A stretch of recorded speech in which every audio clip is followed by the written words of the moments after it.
Just 4 decades ago, China was starving. 9 out of 10 people lived in poverty. Today, it's on track to become the world's largest economy.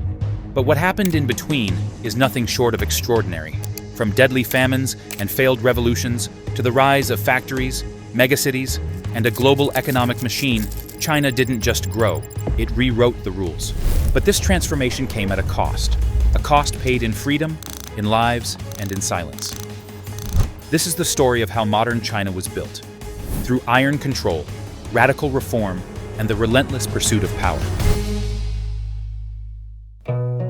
To understand the astonishing rise of modern China, we first have to look back, not just a few decades, but across centuries, to a time when this vast land saw itself not as a nation among many, but as the center of the world, a civilization so old and self-contained that the Chinese word for their country, Zhongguo, literally means Middle Kingdom, a name that reflects the deeply rooted belief that China stood at the heart of human history and culture, bordered by mountains, deserts, and seas, and shaped by dynasties that unified regions, built great walls, invented paper, and developed bureaucracies long before Europe would begin its renaissance. For much of its ancient and medieval history, China was prosperous, technologically advanced, and culturally dominant across Asia, but that long arc of power and prestige began to bend in a darker direction as the 19th century dawned, when the Western empires, hungry for new markets and resources, came knocking, not with diplomacy, but with warships, guns, and opium. The British, in particular, forced open China's doors in what would become the infamous Opium Wars, and by the mid-1800s, after military defeats and humiliating treaties, China had lost control over key ports and territories, including Hong Kong, which was ceded to Britain, while foreign powers carved out spheres of influence across the country, weakening the imperial Qing dynasty and shaking a civilization that had, until then, never truly considered itself vulnerable to external rule. This painful period, spanning from the First Opium War in 1839 to the establishment of Communist China in 1949, is remembered in Chinese historical memory as the Century of Humiliation, a term that carries not only the bitterness of colonial exploitation, but also the scars of internal collapse, because while foreign domination undermined China's sovereignty, the domestic scene was equally chaotic, marked by one of the deadliest civil wars in human history, the Taiping Rebellion, which broke out in 1850 and left over 20 million people dead in a tragic collision of religious fanaticism, social discontent, and dynastic decay. And just as the Qing dynasty was staggering from within, external pressures continued to mount, culminating in the First Sino-Japanese War in 1894, when China, once seen as the regional hegemon, was shockingly defeated by a rapidly modernizing Japan, which not only seized territory, but also laid bare the deep rot within China's aging imperial structure, accelerating its decline and setting the stage for further instability in the 20th century. When the Qing dynasty finally fell in 1911, the dream of a unified and sovereign China was not restored but shattered into competing warlord factions, political ideologies, and foreign interventions. And in this vacuum of chaos and disillusionment, 2 major forces began to emerge, each claiming to be the true heir to China's future: the Nationalist Party, or Kuomintang, and the Chinese Communist Party, which would later go to war for the soul of the country.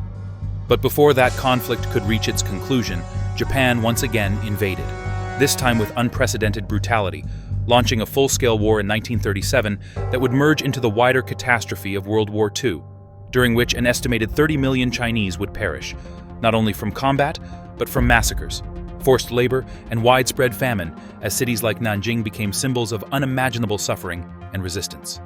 In the aftermath of the global war, as the rest of the world began to rebuild and reshape itself, China once again descended into civil war, the long-standing rivalry between the nationalists and communists reigniting with greater intensity and clearer stakes. And after years of conflict, bloodshed, and shifting alliances, it was Mao Zedong and the Communist Party who emerged victorious in 1949, driving the nationalist government into exile on the island of Taiwan and declaring the birth of the People's Republic of China on October 1st from the steps of Tiananmen Gate, in a ceremony heavy with revolutionary promise and historical weight. The leader of the communists and the hero of the revolution was Mao Zedong.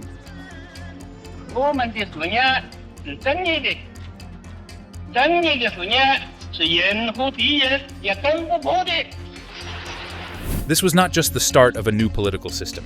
It was a declaration of rupture with the past, a break from imperial rule, a rejection of Western interference, and an attempt to construct, from the ruins of humiliation and fragmentation, a new kind of China, one that would be governed not by emperors or foreigners, but by the will of the people, at least in theory, and under the tight control of a single-party state in practice. Yet while the founding of the People's Republic brought a sense of unity and direction to a nation long mired in chaos, what followed in the decades to come would reveal just how complex, costly, and contradictory the pursuit of national rebirth can be, especially when guided by ideology more than evidence, by control more than consensus, and by a leader whose ambitions would reshape not only the state, but the fate of tens of millions. The first major push was the Great Leap Forward in 1958. It promised rapid industrialization and agricultural reform, but the reality was far more grim. Millions of farmers were forced into communal living, traditional agriculture was abandoned, and absurd ideas, like building backyard furnaces to produce steel, took hold. Local officials, terrified of being punished, lied about crop yields, while famine silently spread through the countryside. By the early 60s, between 20 to 40 million people had died, not from drought or war, but from policy failures, misinformation, and a system that punished honesty. Rather than admit fault, Mao blamed enemies of the revolution and doubled down. One of the most bizarre episodes followed, the campaign to kill sparrows. Mao believed these birds were eating too much grain, so citizens were ordered to scare them into the sky until they dropped dead. The result? A pest explosion. Locusts devoured what little was left in the fields, deepening the famine. It was a textbook case of what happens when power silences science. As criticism of Mao grew, he launched yet another upheaval, the Cultural Revolution in 1966. Framed as a battle against bourgeois values, it was really a purge of perceived enemies. Students turned into Red Guards, attacked teachers, officials, even their own families. Schools shut down. Intellectuals were imprisoned or killed. Ancient artifacts and traditions were destroyed. Chaos ruled, and another 2 million lives were lost. An entire generation grew up in fear, cut off from education, buried under paranoia. And yet, amid all the destruction, there were glimmers of progress. Campaigns to end illiteracy created a national education system. Laws promoting gender equality began reshaping traditional norms. These quiet reforms would later help propel China forward, but they were small lights in a very dark time. By Mao's death in 1976, China was drained, physically, emotionally, and economically. His revolutionary dream had become a nightmare, but change was on the horizon. It wouldn't come from fiery speeches or ideological purity, but from a quiet pragmatist once cast aside by Mao himself. Someone who believed in results, not revolutions. When Deng Xiaoping rose to power after Mao's death, he inherited a country devastated by famine, ideological purges, and economic collapse. But instead of repeating the mistakes of rigid revolution, he quietly redirected China's course with a philosophy grounded in pragmatism rather than doctrine, famously declaring that it didn't matter whether a cat was black or white, so long as it caught mice. A subtle invitation to judge ideas by their results, not their slogans. His first move was to revive the rural economy, where decades of collectivized farming had left the population starving. And through the household responsibility system, he allowed families to lease land, manage their crops, and sell surplus produce, restoring the basic link between labor and reward, which in turn sparked a dramatic increase in agricultural output and lifted millions out of poverty. This approach extended to factories, where local managers were granted autonomy to set production targets, manage budgets, and retain profits, replacing political supervision with professional incentives and turning state-owned enterprises into engines of growth, while in the countryside, township and village enterprises, small, locally run businesses, were encouraged to flourish, bringing jobs, income, and industrial diversity to communities that had long been sidelined by central planning. Understanding that none of this could succeed without a skilled population, Deng launched an education campaign that made 9 years of schooling compulsory, massively increased public investment in schools, and placed a strong emphasis on science and technology, laying the intellectual groundwork for the decades of innovation that would follow. But the most radical shift came with the opening to the outside world, as Deng created special economic zones like Shenzhen, where foreign investors could operate with fewer restrictions, and in doing so, transformed China into the world's manufacturing hub. Not overnight, but gradually and deliberately, allowing global capital and Chinese labor to build a new foundation of growth. Alongside this, Deng poured resources into scientific research, training hundreds of thousands of engineers and scientists, and constructing high-tech parks like Zhongguancun in Beijing, which positioned China not just as a producer of cheap goods, but as a rising force in innovation. By the end of the 1990s, the numbers told a story of astonishing progress. Poverty had plummeted, the economy had exploded, and China had become an indispensable part of the global supply chain. Yet throughout this transformation, the Communist Party retained its grip on power, refusing to match economic openness with political freedom, and ensuring that prosperity would always be tethered to control. Deng believed that China could modernize without liberalizing, grow without democratizing, and his reforms, though extraordinary in their results, left the country suspended between two realities: one of rising wealth and global power, and another of surveillance, censorship, and authoritarian rule. A contradiction that would define China's next chapter. As China soared economically in the decades after Deng's reforms, the country's transformation was impossible to ignore. Cities expanded, factories multiplied, incomes rose, and a new middle class emerged from what had once been a sea of rural poverty. Yet even as material conditions improved, the political system remained unchanged, locked in the same authoritarian framework that had survived from the Mao era, now modernized but no less controlling. This tension between rising prosperity and rigid political control erupted into global view in 1989, when thousands of students gathered in Tiananmen Square demanding reforms, transparency, and basic political rights. A protest that quickly spread and captured the world's attention, only to be crushed in a single night of violence. As tanks rolled in, gunfire echoed through the square, and hundreds, possibly thousands, were killed in silence. An event never officially acknowledged within China, but seared into the memory of the outside world as a clear warning. Economic freedom would not lead to political freedom. In the years that followed, the party tightened its grip while expanding the economy, investing heavily in infrastructure, innovation, and technology, all while building a sophisticated apparatus of censorship and surveillance. A system that allowed the internet to grow, but only within state-controlled parameters, where dissent could be filtered, opinions monitored, and truth reshaped to serve power. At the same time, the cost of growth began to show in other ways. Polluted rivers, smog-choked cities, poisoned farmland, and rising health crises in rural areas, where industrial waste and environmental neglect had become invisible sacrifices to the altar of GDP. And while China led the world in new infrastructure, it also led in carbon emissions, revealing how the rush to develop had come with few safeguards and little space for public accountability. By the time Xi Jinping took power in 2012, the party had already proven that it could sustain growth without democracy, but Xi pushed this model further, centralizing authority, silencing critics more aggressively, expanding surveillance through facial recognition and digital monitoring, and presenting a new, more confident version of Chinese authoritarianism.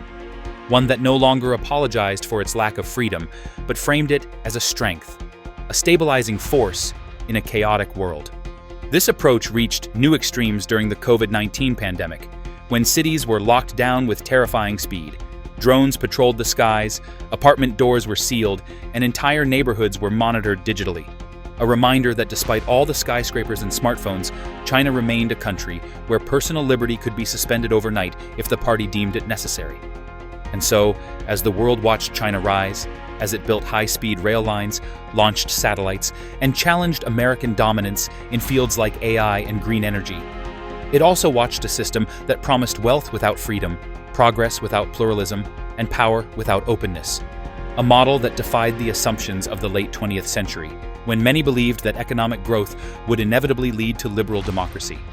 Instead, China became something else, a hybrid of capitalism and control, efficiency and fear. A country that had embraced markets, but never let go of Mao's core principle, that the party is supreme, and that order must be preserved above all else. Looking back at the arc of China's transformation from a fractured, colonized empire to the doorstep of global economic dominance, it is impossible not to be struck by the sheer scale of what has been achieved, not just in statistics, but in the lived experience of hundreds of millions who once knew only scarcity, and now navigate a world of opportunity, technology, and growing global influence. This rise was not powered by conquest or oil, but by labor, discipline, planning, and a willingness to rethink the ideological certainties of the past, turning a rigid command economy into a layered, hybrid system of state-led capitalism that could compete, absorb, adapt, and thrive in a global marketplace that once excluded it. And yet, the same party that orchestrated this rise also ensured that it came with limits. Limits on speech, on dissent, on history, and on the basic freedom to challenge authority. Because from Mao to Xi, the core belief has remained intact, that stability must come before liberty, that growth must serve the state, and that the future must never forget who controls it. What Deng Xiaoping set in motion was never meant to democratize China, but to strengthen it, to rebuild a broken country without loosening political control.